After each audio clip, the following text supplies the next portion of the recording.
Hello everyone, আপনারা সবাই কেমন আছেন? আমি এখন আপনাদেরকে দেখাচ্ছি আমার জাহাজের জিপিএস। এটা হচ্ছে পুরনো, এটা মডেল হচ্ছে 3700।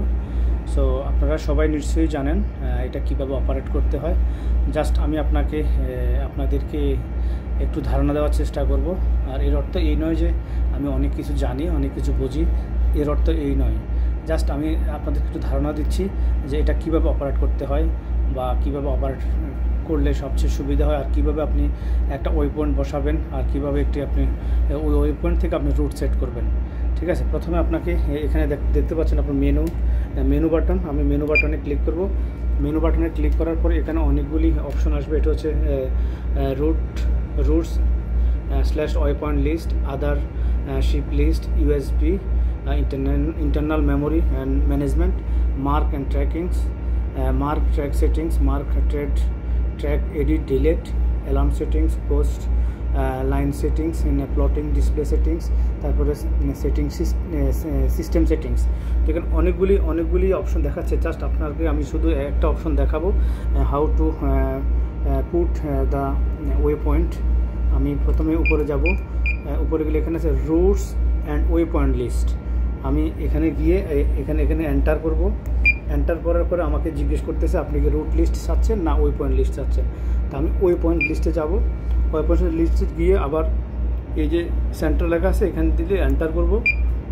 এন্টার করার পর এটা হচ্ছে আমার যে ওয়ে পয়েন্ট লিস্টগুলো এখানে আছে, প্রিভিয়াস এই ওয়ে পয়েন্ট লিস্টগুলি কিন্তু দেখাচ্ছে। ঠিক আছে, এখন আপনি যদি দেখতে পাচ্ছেন ওয়ে পয়েন্ট লিস্টগুলি দেখাচ্ছে, যেগুলো আগে আমি প্রিভিয়াসলি এখানে ইনসার্ট করেছিলাম।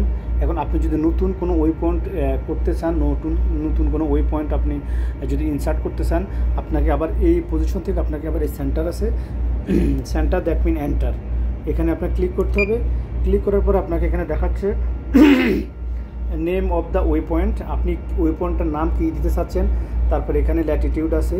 তারপরে এটা আপনি যদি চেঞ্জ করতে চান আপনি আবার সেন্টারে ক্লিক করবেন। সেন্টারে ক্লিক করলে এই ওয়ে পয়েন্টটা আপনি চেঞ্জ করতে পারবেন। ঠিক আছে, যদি আপনি এখানে জন্য ওয়ে পয়েন্ট চেঞ্জের কোনো প্রয়োজন না হয়, আপনার ল্যাট অ্যান্ড লং যদি চেঞ্জের প্রয়োজন না হয়, আপনি আবার এই মেনু দিয়ে আবার ব্যাক যাবেন। এখন নিচে আসবেন, আস্তে আস্তে এই অ্যারো চিহ্ন দিয়ে আপনারা নিচে আসবেন।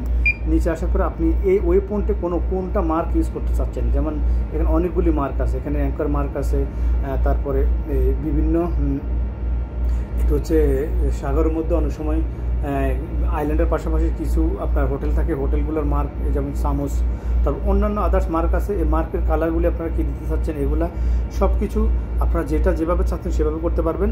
এরপর আপনাকে নিচে আসতে হবে। যদি ওয়ে পয়েন্ট সেট আপটা যদি ওয়ে পয়েন্টটা যদি ঠিক থাকে, তাহলে আপনাকে নিচে আসতে হবে।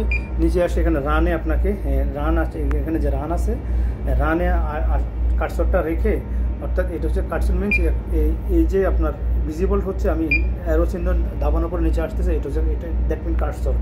এখানে যখন আপনি এন্টার করবেন, রানে আসে যখন আপনি এন্টার করবেন, তখন আপনার একটা রুট ক্রিয়েট হবে, একটা ওয়ে পয়েন্ট ক্রিয়েট হবে। তাহলে ওয়ে পয়েন্টের নাম আপনি যেটা দিবেন সেটা এখানে আসবে। অলরেডি এক্সিস্ট ওভার রাইট, আমার এই ওয়ে পয়েন্ট 1 নম্বর কিন্তু এখানে অলরেডি আছে, আপনারা দেখতে পাচ্ছেন। এটা ভিজিবল দেখাচ্ছে না এখন, তাই আমি আপনাদেরকে এটা দেখাচ্ছি না। এর রানে আসে আর যদি আপনি আবার এন্টারে ক্লিক করেন, আপনার এই নামে ওয়ে পয়েন্টটা ক্রিয়েট হয়ে যাবে। এখন আমি ওয়ে পয়েন্টটা ক্রিয়েট করবো না, তখন আমি এটা ক্যান্সেল করবো। কারণ ক্যান্সেল করতে গেলে আমাকে ব্যাক মেনু দিয়ে যেতে হবে। ব্যাক মেনু দিয়ে গিয়ে আমাকে এটা আবার ব্যাকে আসতে হবে। তাহলে এভাবে আমরা একটা ওয়ে পয়েন্ট তৈরি করতে পারবো। ঠিক আছে, আর এই ওয়ে পয়েন্টটা পরবর্তীতে কীভাবে আপনারা রুট হিসেবে এন্টার করবেন সেটাও আমি আপনাদেরকে পরবর্তী দেখাবো। ভিডিওটি অনেক বড় হয়ে যাবে, তাই আপনাদেরকে দেখাচ্ছি না, পরবর্তী ভিডিওতে আপনাদেরকে দেখাবো। সবাই ভালো থাকবেন। আসসালামু আলাইকুম।